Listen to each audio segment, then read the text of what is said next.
तमिळनाडूमध्ये टीव्हीकेच्या आणखी एका मतावरती गंडांतर आलंय। एका मतानं पराभूत झालेल्या द्रमुकच्या उमेदवारानं हायकोर्टामध्ये धाव घेतली आहे।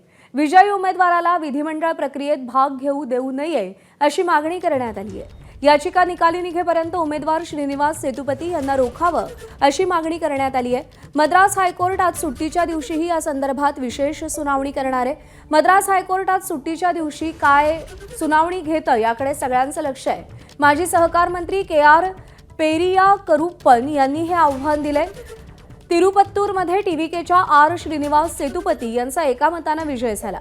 सेतुपतींना 83,375 मतं मिळाली आहेत, तर पेरिया करुप्पन यांना 83,374 मतं मिळाली आहेत। तमिळनाडूमध्ये विजय यांच्याकडे अगदीच काठावरचं बहुमत आहे।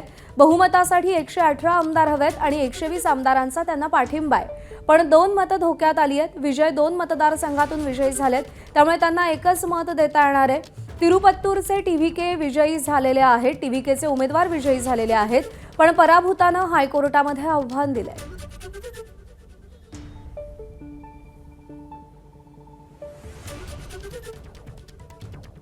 तर तमिळनाडूमध्ये विजयनं मॅजिक फिगर कशी गाठली ग्राफिक्सच्या माध्यमातून पाहूया। तर बहुमताचा आकडा आहे 118।